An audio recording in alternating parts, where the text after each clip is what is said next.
In a previous video, I covered the Anbernic RG35XX and kind of went over my first impressions, unboxing of it. And there is actually a custom firmware that you can install. It's really a custom OS. It's called Garlic OS. And today we're going to be installing it, checking it out, and taking a look at the features that it has to offer. Now, right off the bat, one of the things I do want to mention is it's a very easy install in that essentially you could keep your factory SD card if you ever want to revert back. So what we're going to do is we're just going to keep that on the side. And I actually have two more SD cards that I'm going to use for this. One is a 32 gigabyte SD card, micro SD card, which is a little overkill for what we're going to be using it for. However, it's the smallest capacity I have on hand unused. So for that one, we're going to go ahead and be using it for basically the primary storage unit. And that's going to house the OS, that's going to house any themes we may be using, any system configuration. In addition to that, we have a 256 gigabyte micro SD that we're going to be using to store the ROMs and store the BIOS. 256 should give us ample storage to store pretty much everything that we need to store. A bunch of PS1 games, NES games.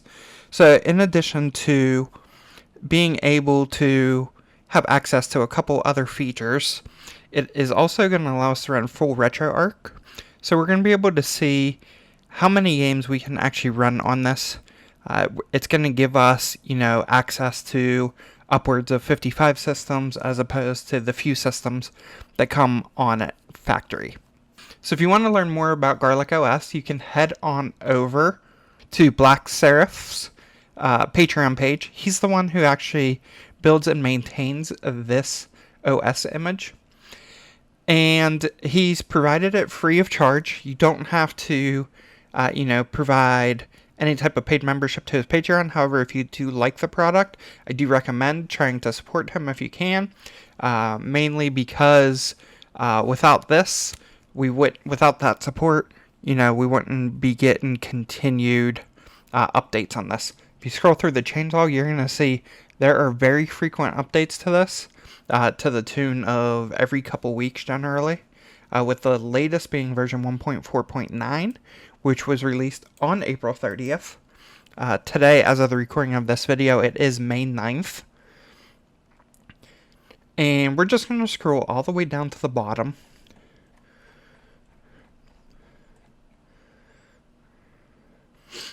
And we're going to download the micro SD card image. Now there's two files you need. You need the .001 and the .002. So we're going to go ahead and download both of those. I already have those downloaded. In addition, you're going to want either 7-zip or WinRAR. I personally use WinRAR, which I already have installed. You're also going to want a utility to format your SD cards to FAT32. I like to use a program called GUI Format. And so I already have that.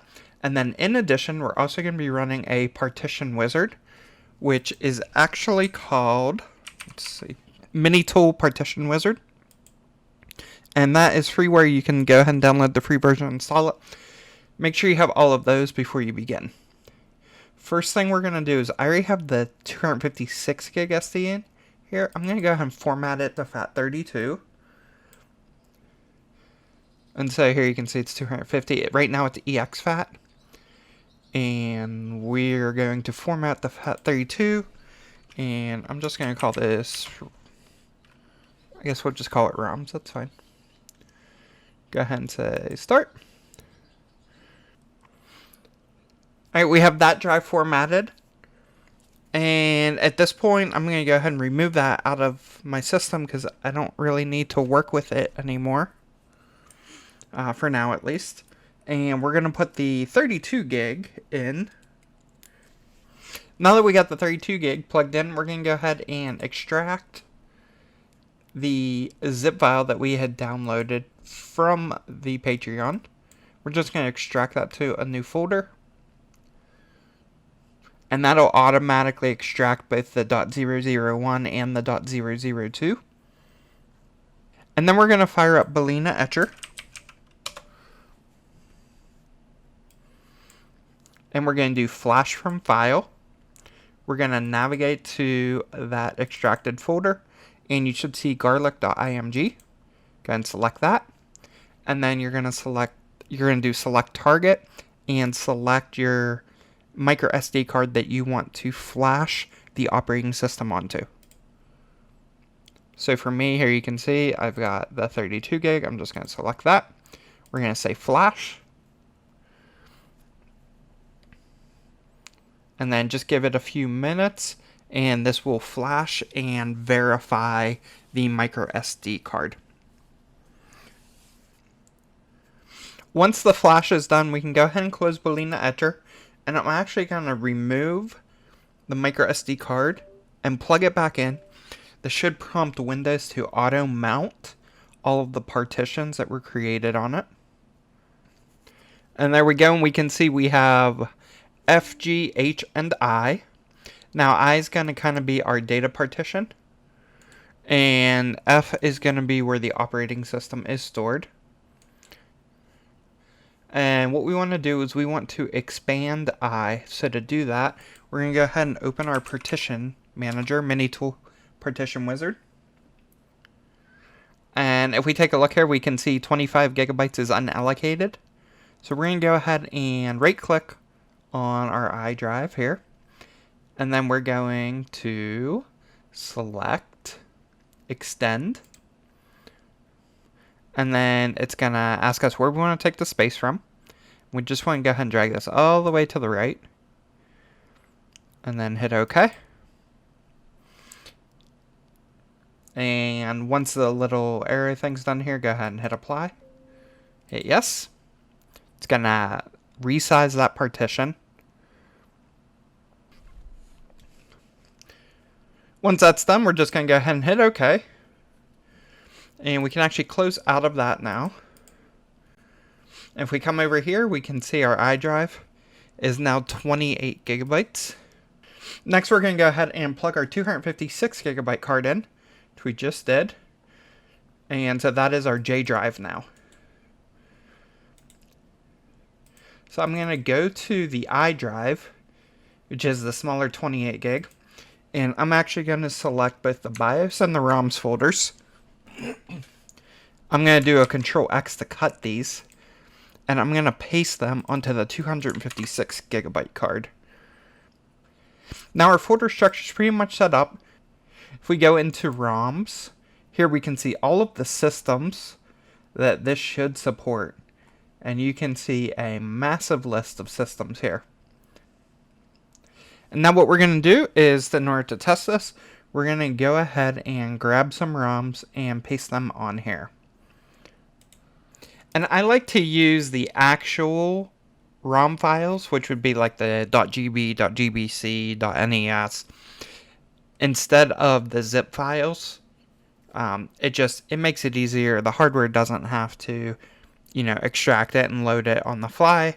And so, for me personally, it may take up a little bit more space, but I actually do extract all the GBC files out.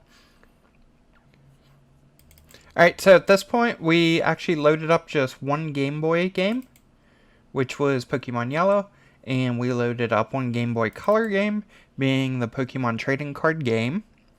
And we're going to go ahead and take both of these micro SD cards out. We're going to put the 32 gig in the top slot, the 256 gig in the bottom slot, and then we're going to go ahead and make sure it launches, see how everything plays, and then if all of that works out, we're going to load it up with as much of the libraries as we can, and then do a quick performance test of what everything might look like. We've got our system, we've got both of our SD cards. So the first one we're going to grab is the 32 gig. And we're going to be putting this in the top slot. Then the 256 is going to go in the bottom slot. And now let's go ahead and turn the unit on. And right off the bat, you can see the Garlic OS splash screen. And we're in Garlic OS. And so you're going to notice things a little bit different right off the bat. The first thing you're going to notice is there isn't a search option now. That was kind of removed out in the custom OS, so bear that in mind. But we do have recents, favorites, consoles, and RetroArch menu. So let's go ahead and go into consoles, and it is already filtered down to just the system that we loaded ROMs for. And we can see Game Boy, and we can see Game Boy Color. Again, Game Boy, there we can see we've got Pokemon Yellow, and if we had the color, we can see we have Pokemon Trading Card Game. Let's go ahead and launch Trading Card Game.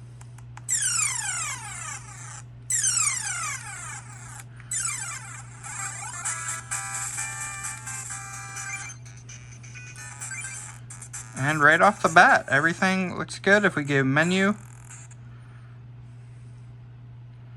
that'll take us back to the menu. And if you notice, when we launch back into the game, we resumed where we were. So now if we do menu, and let's go back, let's launch Pokemon Yellow.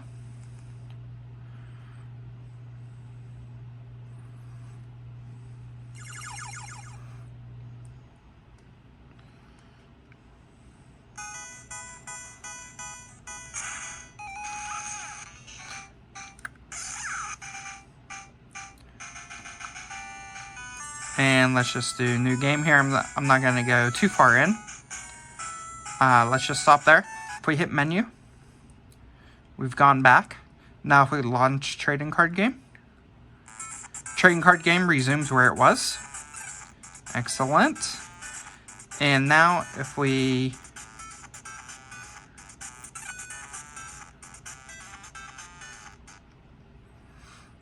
do menu, and if we go back to yellow, this should resume with Professor Oak, which it does. So the auto save states are working great. Now to access kind of all the menus, all you do is hold down menu. This will give you kind of an overview of what everything is. And essentially you would press menu and a hotkey at the same time. So to do slow motion, you would do L1. To load a save state, you would do L2. To save a specific state, you could do R2. Fast forward, you do R1. Take a screenshot, you would do up. Audio mode's down. If you want to just jump to the previous save state, you would do left. The next save state, you would do right. And then cheats, you can do with A. And then if it is a multi-disc game, you can cycle kind of those discs between previous and next. If you want to pause, you would just do menu start. That'll pause the game. Do menu start to resume. And then if you want to change the brightness, you just do menu and the arrow key. And the volume rather. And that will adjust the brightness. Go ahead and do menu, get out of there. And if you want to favorite a game once you're on it, you would just do Y. We don't have any favorites yet, but if we go to recent, what you'll notice is that we actually have screenshots kind of where we left off in the game, which is really cool. So this is Pokemon Yellow. Now if we scroll to the right, and then we got Pokemon Trading Card Game. Ideally, you would be in the game at this point, and you're able to see that. So that is really cool. Now what I'm going to do is I am going to load up this SD card with all the games that I want on this. It's not going to be every system, but it's going to be a big portion of the systems that I'm into. We're going to load everything up. We're going to see how the menu reacts and see if it's actually still usable. A lot of times with these systems, once you load past a certain amount of games, it becomes really unusable. So we're going to go ahead and do that. The one thing that I don't really like is I don't like the theme per se where there's no background, it's just a black background with white text for the game names. And when you load up the artwork, it actually becomes like the background. I would have liked to seen like a list view, maybe like a half screen list view with scrolling, and then on the right an image of the game, of the artwork, or even a screenshot of the game. But we're going to load this up and check the performance. We got a bunch of games loaded up now, and we want to go ahead and just kind of walk through some of these. So we do have MAME. We've got Initial D on here. None of these launched, but I can handle MAME later. Not a big deal there. For NES, we have the entire library on here. Now, one of the things that I noticed is it's interpreting the ROM names from the file, but it's not giving us a full file name. And what I actually have here is I have like a beta version or an unreleased version and the final version. And so I can't tell which one is the right one and which one's not the one I want without launching into it. So that is one thing that I didn't really like there.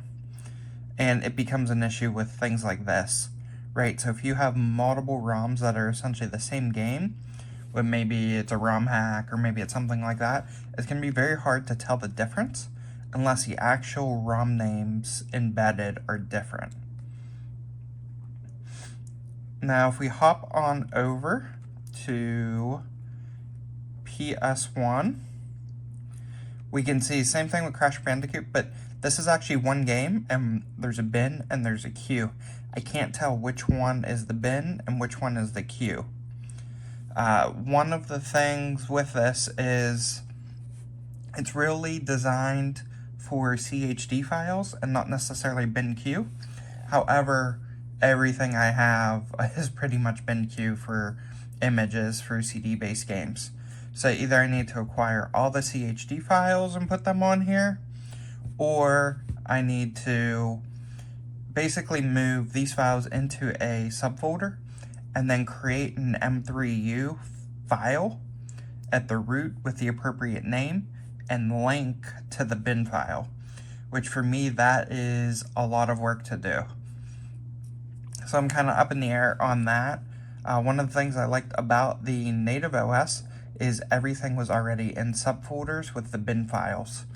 So I can kind of keep the structure I already have in place with the factory one. Now if we hop on over to Sega CD, you're going to notice the same thing, right? So we actually have a file for each track. And then this basically is all of our bin and queues. And instead of just seeing Three Ninjas Kick Back, I see it listed multiple times, and I don't know which one is the file. And if I click on the first one, it does launch me into the game. If I go back, click on the second one, it just basically takes me back to the screen. If I do the third one, it just kind of hangs there. And then I have to hit menu to bring me back. So essentially I have to go through each one until I find the right one to launch the game. Certainly not ideal. Now on the plus side is if I go to like NES, I can navigate this screen without any type of lag at all, which is super nice. A lot of these handheld consoles will have some lag there, but we're not getting any lag at all. So that is nice to see. I do like the fact that it's running full RetroArch. I have the ability for obviously all of the instant save states, which is nice when you leave the game and auto saves. And we also have the ability for cheat codes, anything like that that we want to apply with the custom firmware. However, the file and folder structure is kind of off-putting to me at this point, and it's mainly just around the fact that all of my files that I already have are bin queue, and I don't have M3U playlists for everything. This is a big thing with like the PS1 library. If we head on over to PS1 and we launch it, obviously everything's great. Like it's playing the game. We got no problems at all, right? Lag is good. It's really non-existent. And once again, if we go to that second file, it puts us into the game too. So either way on that one, we're kind of okay. One's a bin, one's a queue. The queue just points to the bin, so it's not a big deal. So at this point, I'm still kind of up in the air on, whether I want to run the factory operating system or whether I want to run Garlic OS. I really don't run cheat codes or anything like that, so that's not a big factor for me. As of right now, I'm leaning more towards running the factory operating system that comes on it, which still supports all the systems that I'm playing. Sega CD you can play if you put the bin files under the Mega Drive folder. So all of those still play. So I'm really not gaining anything substantially by running this custom operating system for the functionality that I'm looking for. And that's kind of where we're at right now. I may do a future video covering me putting the whole library onto the factory OS and seeing how it runs. But as of this point, this will give you a general overview of what the custom Garlic OS firmware is like, kind of how you have to set everything up. And just keep in mind, if you are running disk-based games, that CHDs are the recommended format.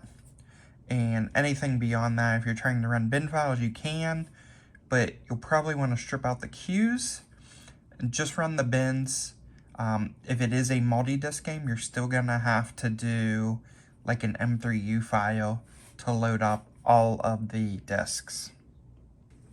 Just for me, it's probably not worth all that additional effort when the factory operating system kind of supports the structure of the files that I already have.